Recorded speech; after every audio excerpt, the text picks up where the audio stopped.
Lucifer Diavolo মানুষের জীবনে বা মানুষকে সর্বপ্রথম সে কোথায় আঘাত করে, কি করে? বাইবেল বলছে তার 2 কোরিন্থীয় তার 4 অধ্যায়ের 4-এ লেখা আছে, এখানে 4-4 লেখা আছে, অবিশ্বাসী লোকেদের মন এই যুগের দেবতা অন্ধ করে দিয়েছে যেন তারা সুখবরের আলো দেখতে না পায়। এই সুখবরের খ্রিস্টের মহিমা ফুটে উঠেছে, আর এই খ্রিস্টের হলেন ঈশ্বরের হুবহু প্রকাশ। তো দিয়াবল কি করে? দিয়াবল সর্বপ্রথম মানুষের কি করে? বুদ্ধিটাকে বেঁধে দেয়। বুদ্ধিটাকে কি করে? শয়তান কি করে? মানুষের বুদ্ধিটাকে বেঁধে দেয়। কারণ মানুষের বুদ্ধি যদি দিয়াবল শয়তান যখন বেঁধে দেয়, মানুষ নরমাল হয়ে যায়, মানুষ সাধারণ হয়ে যায়, তার কাছে কোনো ঈশ্বরের শক্তি আর কাজ করে না। আপনার বা যদি কারো বুদ্ধি দিয়াবল যদি বেঁধে দিয়েছে, তাহলে শয়তান পুরোপুরি তাকে কিন্তু তার কবজায়, তার অধীনে কিন্তু সে রেখেছে। তো এই জন্যই ঈশ্বরে চলতে গেলে আমাদের ঘরে ঈশ্বরের বুদ্ধিরও কিন্তু অনেক প্রয়োজন আছে। কারণ ঈশ্বরের বুদ্ধি যদি আমাদের নেই, যদি শয়তান আপনার বুদ্ধিকে বেঁধে রেখে দিয়েছে, ঈশ্বর তো তৈরি সবাইকে ব্লেসিং করে তিনি তৈরি করে রেখে দিয়েছে, কিন্তু যদি আপনার বুদ্ধি ঈশ্বর বেঁধে দেয়, তাহলে তো আপনি আর সেই ভালো আর মন্দের মধ্যে আপনার সেই ভালো জ্ঞান থাকবে না আপনার মধ্যে, আপনি ভালো করে চিনতে পারবেন না বা ভালো করে কিন্তু আপনি বুঝতে পারবেন না। তো শয়তান সর্বপ্রথম কি করে? মানুষের বুদ্ধিকে বেঁধে দেয়। তারপর আমরা যদি যাই হোসের পুস্তকে, যদি যাই আমরা, সেখানে হোসে 4-এর ওখানে 6-এ লেখা আছে, ঈশ্বর সম্বন্ধে জ্ঞানের অভাবে আমার লোকেরা ধ্বংস হয়ে যাচ্ছে। তোমরা সেই জ্ঞানকে অগ্রাহ করেছো বলে আমিও আমার পুরোহিত হিসাবে তোমাদের অগ্রাহ করলাম।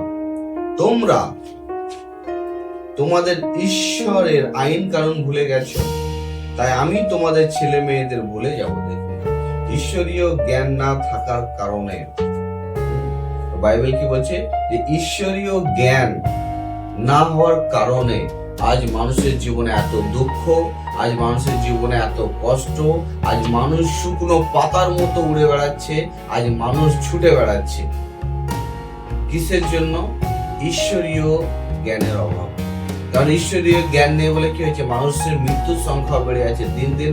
এমন এমন রোগ উৎপন্ন হচ্ছে, এমন এমন রোগ উৎপন্ন হচ্ছে যার মেডিসিন এখনো পর্যন্ত তৈরি করতে পারছে না কোম্পানি। বড় বড় রোগ তৈরি হয়ে যাচ্ছে, উৎপন্ন হচ্ছে না। তো আমাদের কি করতে হবে? ঈশ্বরের বুদ্ধিকে কিন্তু আমাদের সব সময় নিতে হবে আর লাগাতে হবে। হালেলুয়া। তারপরে আমরা দেখব বাইবেলে যাকব 1-5 লেখা আছে, যদি কারো বুদ্ধি যদি কম থাকে, আর প্রভুতে চলছি কিন্তু যদি বুদ্ধি নেই, চলছি শুধু, যদি বুদ্ধি কম থাকে, তাহলে ঈশ্বর বলছে কি তোমরা বুদ্ধি আমার কাছ থেকে চেয়ে নাও। হালেলুয়া। কি করতে হবে? ঈশ্বরের কাছ থেকে বুদ্ধি আমাদের করে চেয়ে নিতে হবে। বাইবেল থেকে আমরা দেখবো এমন এক ব্যক্তি যিনি রাজা হওয়ার সত্ত্বেও তিনি ঈশ্বরের কাছে বুদ্ধির বরদান তিনি চেয়েছিলেন। হালেলুয়া। বুদ্ধির বরদান চেয়েছিলেন। তার নাম কি? তার নাম কি আমরা দেখবো। হালেলুয়া। তার নাম হচ্ছে সলোমন। তার নাম কি হচ্ছে?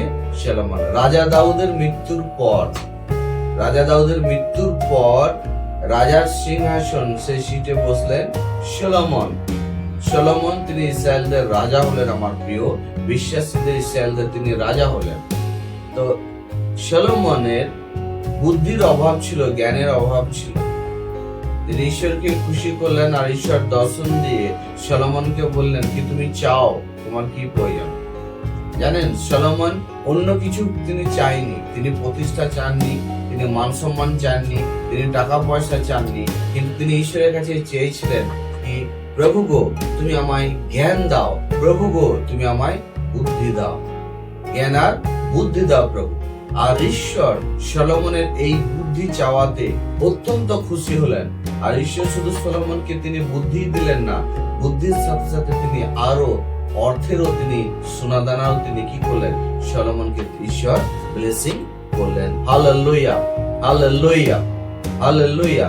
ঈশ্বরের দৃষ্টিতে আমরা কিন্তু সবসময় কিন্তু ছোট। যেমন এক ছেলে যতই বড় হয়ে যাবে না কেন, কিন্তু সে তার মা বাবার দৃষ্টিতে কিন্তু ছোট, সে ছেলে। তেমনি কিন্তু ঈশ্বরের দৃষ্টিতে কিন্তু আমরা তার দৃষ্টিতে কিন্তু ছেলে। তো সব সময় আমাদের করে এমন কিছু বিষয় চাইতে হবে যেটা সব ক্ষেত্রেই যাতে কাজে লাগে। হালেলুয়া। তো সলোমন তিনি কি চাইলেন ঈশ্বরের কাছে, কি প্রভু তুমি আমায় জ্ঞান দাও আর বুদ্ধি দাও। আর ঈশ্বর কি করলেন, তাকে দিলেন। হালেলুয়া।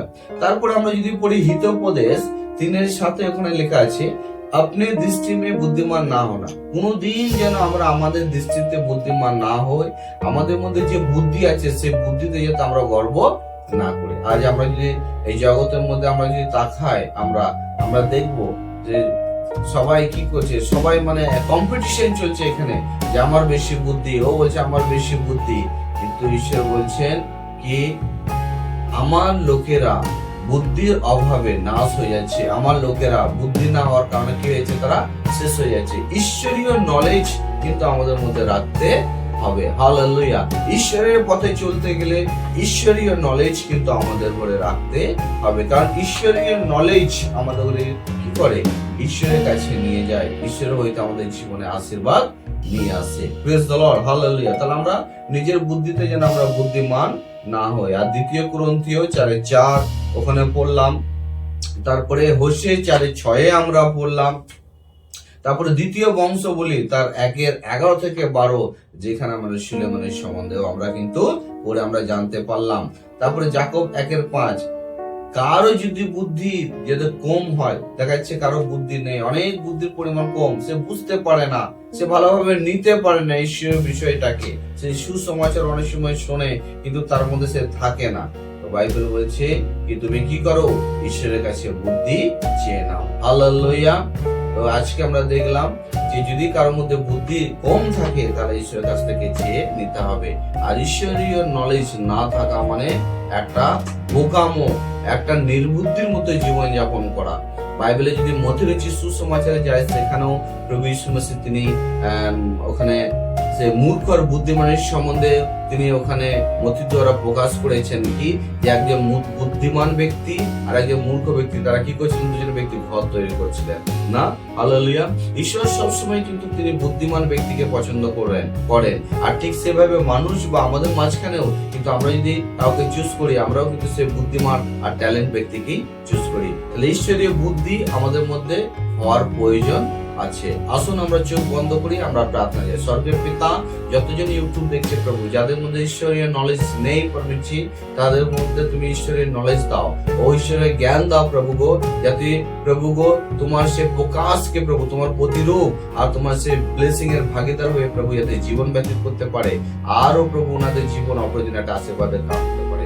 ধন্যবাদ স্বর্গের পিতা প্রভু গো, ও তুমি প্রার্থনা শুনেছো, ব্লেসিং করেছো। প্রার্থনা প্রভু যিশুর নামে চাই, আমেন।